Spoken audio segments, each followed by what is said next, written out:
नमो जिनाणम जिए भयाणम। भगवान अनंतनाथ स्वामी की जय हो। आज हम इनका परिचय जानेंगे।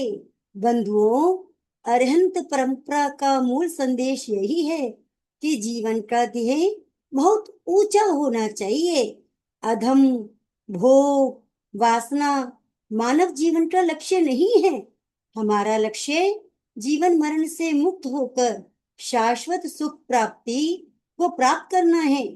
भगवान अनंतनाथ स्वामी के चरित्र से यही स्वर सुनाई देता है। भगवान ने अपने जीवन के पूर्व तीर्थंकर नाम गोत्र प्राप्त करते हुए यही निश्चय बारंबार दोहराया। आपने अनंत काल तक साधना करते हुए उच्च भावी जीवन को प्राप्त किया।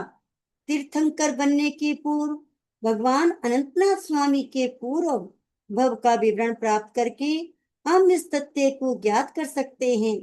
वर्तमान अपसर्पणी काल के 14वें तीर्थंकर भगवान अनंतनाथ का जन्म पूर्व में घातकी खंड के पूर्व विधेय एरावत विजय की अरिष्टा नगरी के राजा पदमरथ के रूप में हुआ। राजा पदमरथ अपने समय में सर्वाधिक वर्चस्वी राजा थे। अपने आसपास के राजाओं में इनका मित्र भाव प्रसिद्ध था, तो दूरस्थ विरोध करने वाले राजाओं में इनके पराक्रम की, इनके शौर्य की धाक बनी हुई थी। यही कारण है कि राजा पदमरथ के संबंध में अन्य राजागण चर्चा करते हुए भी बहुत दूर तक सोचा करते थे। ऐसे में उनकी विरुद्ध संघर्ष की बात तो कोई सोचता ही नहीं था। विरोध विरोध में बोलने वाले लोग भी अनेक बार उनके गुणों की चर्चा करके उनके बल, वैभव और पराक्रम की प्रशंसा कर दिया करते थे। इस प्रकार निष्कंटक राज्य सत्ता का भोग किया, लेकिन एक बार अपने वैभव पराक्रम पर निष्पक्ष दृष्टि डालते हुए स्वयं राजा पदमरथ की नगरी अरिष्टा में गुरु चित्ररक्ष का पदार्पण हुआ। गुरुदेव चित्ररक्ष भी बड़े ही प्रभावी धर्म शासन करता थे।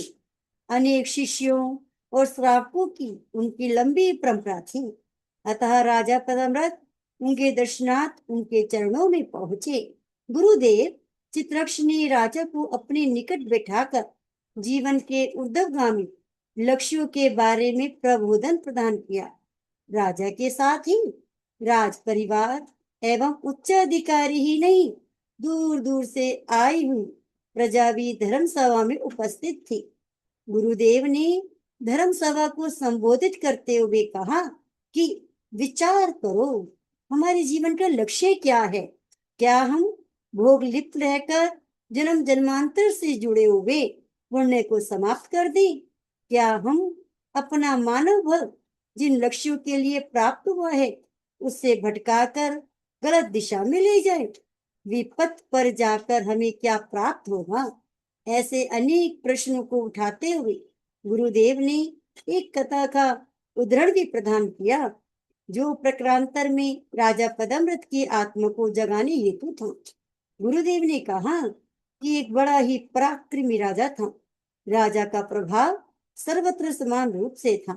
कुछ लोग उन्हें उनके वैभव और विशाल साम्राज्य की वजह से स्नेह सम्मान देते थे, तो वहीं उनकी ईर्ष्यालु अन्य राजा गण उन्हें पराजित करने के लिए अन्य अन्य राजाओं से संध्या करके बार बार सीमा पर उपद्रव किया करते थे। राजा को भी अपने राज्य की रक्षा के हेतु सीमा पर जाकर युद्ध लड़ना होता था। इस प्रकार एक युद्ध समाप्त होता तो दूसरा युद्ध प्रारंभ हो जाता। एक घाव भरा नहीं कि दूसरा नया घाव उपस्थित हो जाता था। इस स्थिति पर स्वयं विजेता राजा ने भी विचार किया, आखिर ये क्रम कैसा है जहाँ हिंसा ही हिंसा है? ये कैसा जीवन है जिसमें युद्ध, क्रोध, चुनौती, आयुध, प्रहार के अलावा सुख, शांति और समाधि है ही नहीं। राजा जब इस विचार में गहराई में उतरा तो उसे वैराग्य उत्पन्न हो गया। राजा ने अपने योग्य गुरु के पास जाकर अपनी व्यथा को स्पष्ट किया। गुरुदेव ने उन्हें आशीर्वाद प्रदान करते हुए शुभ मार्ग पर बढ़ने का परामर्श दिया। राजा इससे इतना भावुक हो गया कि उसे राज्यनी विरक्ति आ गई। उसने घोर तपस्या की एवं मुक्ति मार्ग पर बढ़ते हुए एक दिन सिद्ध बुद्ध मुक्त हो गए। इस कथा को सुनकर राजा पद्मरात के चिंतन में भी अपनी स्थिति पर दृष्टि डालने की बात उभर आई। राजा ने गुरुदेव की चरण पकड़कर इसी प्रकार के अपने जीवन को मुक्ति की ओर मोड़ने का निश्चय कर लिया। ये भाव इतना गहरा था कि कुछ दिनों बाद ही उन्होंने गुरुदेव का शिष्यत्व स्वीकार करके स्वयं को तपस्या में लीन कर लिया। घोर तपस्या वे उत्कृष्ट साधना के द्वारा महान कर्म निर्जरा करके राजा पद्मव्रत ने तीर्थंकर गोत्र नाम का बंद किया। अंत में आराधक पद पाकर 10वें स्वर्ग में महर्तिक देव विमान को सुशोभित किया। देव विमान की निश्चित आयु को पूर्ण करके वे पुनः भारत भूमि के अयोध्या नगरी में जन्मे। उस समय अयोध्या सारे संसार में प्रसिद्ध एक समृद्ध नगरी थी, जहाँ राज्य और राजा द्वारा प्रजा का वात्सल्य पूर्वक प्रजा पालन हो रहा था। राजा पद्मव्रत का जीव अयोध्या के नरेश सिंह सेन की महारानी सुयशा देवी की कुक्षी में अवस्थित हुआ।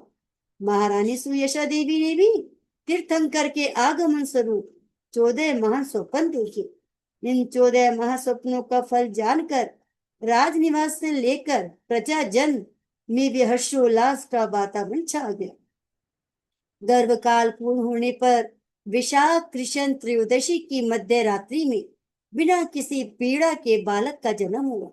देवताओं के उत्सव मनाने के बाद राजा सिंहसेन ने समूचे राज्य में जन्मोत्सव मनाने की घोषणा की।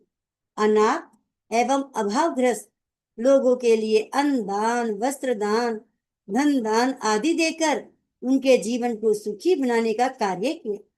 बंदी गृहों में भी जो बंदी घोर अपराध के अपराधी नहीं थे, उन्हें भी मुक्ति देकर सद्मार्ग पर लगाने की प्रेरणा दी गई। विवाह एवं राज्य नामकरण के दिन राज्य के कोने कोने से नवजात राजकुमार के दर्शनार्थ प्रजा उमड़ पड़ी। जो जिसके पास था वो अपनी भेंट लेकर राजमहल में पहुंचा। राजमहल के बाहर एक विशाल पंडाल बनाया गया, जहाँ हजारों की संख्या में राजा के समक्ष जनता उपस्थित थी। राजा सिंहराज ने सबको संबोधित करते हुए कहा कि नवजात पुत्र के गर्भकाल में हम लोगों ने बहुत बड़ी विजय प्राप्त की। सैन्य बल से हमसे भी बड़े राजाओं के साथ इस बार संघर्ष था, किंतु हमारी सेना अपरिमित बल वाली थी। सैन्य बल में हमसे भी बड़े राजा होने पर भी हमारी सैन्य बल में इतना अचानक बल जागृत हुआ कि हमारी महान विजय सहज भाव से हो गई। यह आश्चर्यजनक पराक्रम बालक के प्रभाव से हुआ। ऐसा मानते हुए राज परिवार एवं अनेक विद्वानों ने परामर्श दिया कि बालक का नाम अनंत कुमार रखा जाए। सभी लोगों ने बालक को अनंत कुमार के नाम से पुकारते हुए उनके दीर्घायु होने की, चिरायु होने की हर्ष ध्वनि व्यक्त की। राजकुमार अनंत के बाल्यावस्था बाल सुलभ मनोरंजन में बीती।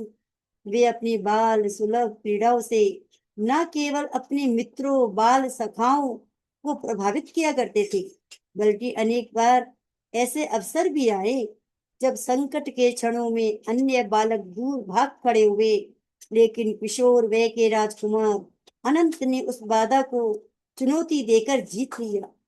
इन खेलों में मल्लयुद्ध, तैराकी, घुड़सवारी ही नहीं, युद्ध क्रिया में भी निपुणता प्राप्त की। राजकुमार के समक्ष कोई भी विरोधी टिक नहीं पाता था। अनंत कुमार के अनंत बल का परिचय पाकर यौवनावस्था में आने पर राजा सिंहराज ने राजकुमार के योग्य कन्याओं से विवाह संपन्न कराया। कुछ दिन तक सुखपूर्वक दाम्पत्य जीवन व्यतीत करते हुए कुमार अनंत ने संसारिक सुखोभोग का सेवन अवश्य किया, लेकिन घोर वैभव और सुख के बीच उन्हें यह प्रश्न कचोटता रहा कि आखिर जीवन क्यों है, हमारा लक्ष्य क्या है। इस विचार का आधार शायद उनके पूर्व जन्म का चिंतन था, जो उन्हें राजा पद्मव्रत के जीव के रूप में प्राप्त हुआ। ज्ञानियों ने इस संबंध में एक बात अनेक धर्म शास्त्रों में कही है कि देह 84 लाख योनियों में भ्रमण करते हुए भी जन्म जन्मांतर से संचित ज्ञान से वंचित नहीं हो पाता है। आत्मा के कोश में सुगंधि की तरह बसा हुआ ज्ञान उसे किसी न किसी क्षण में पुनः उन्हीं पुण्य संचित क्षणों में जोड़ किया करता है। अनंत कुमार का जीवन भी ऐसे ही क्षणों से बार बार जुड़ जाता था। राजा सिंहसेन ने अपनी वृद्धावस्था को देखते हुए कुमार को राज्य सौंप दिया। राजा अनंत ने अपने दायित्वों का निर्वाह करते हुए राज्य का कुशलता पूर्वक संचालन किया और लंबे समय तक राज्य भोगते हुए अपने पुत्रों को परंपरागत राज्य का दायित्व सौंपकर साधना में लीन होने का निश्चय किया। दीक्षा एवं धर्म प्रभाव चारित्र मोहनीय कर्म का क्षयोपशम करने के बाद भगवान अनंतनाथ ने लोकांतिक देवों की प्रार्थना पर अपने उत्तराधिकारी पुत्रों को राज्य सौंपकर वशीदान प्रदान किया। निर्धारित तिथि वैशाख कृष्णा चतुर्दशी के दिन अन्य 1000 भव्य आत्माओं के साथ वे सहस्राम्र वन में आए, जहाँ शक्रेंद्र आदि ने पंचमुष्टि लॉन्च करके उन्हें देव दूष्य वस्त्र प्रदान किया। देव और मनुष्यों की अपार भीड़ में उनने सार्वध्य योग का सर्वथा प्रत्याख्यान किया। दीक्षा के दिन अनंत स्वामी ने बेले तप का धारण किया हुआ था, जिसका दूसरे दिन वर्धमानपुर में राजा विजय के यहाँ परमानंद खीर से पारना किया गया। देवों ने पंचद्रव्य प्रकट करते हुए जन साधारण को दान की गरिमा बताई। 3 वर्ष तक भगवान छद्मावस्था में विचरण एवं साधना करते रहे। पूर्व संचित कर्मों की उदीर्णा वे निर्जरा करते हुए वे पुनः अयोध्या नगरी के सहस्राम्र वन में अशोक वृक्ष के नीचे छपक श्रेणी में ध्यानारूढ़ हो गई। घातिक कर्मों का क्षय होने पर भगवान अनंतानाद ने केवल ज्ञान प्राप्त किया, अनंत चतुष्टय को प्राप्त किया। प्रभु को सर्वज्ञता प्राप्त होने पर देवों ने न केवल उत्सव मनाया बल्कि विनम्रता पूर्वक निवेदन करते हुए भगवान के प्रथम संस्मरण की रचना की।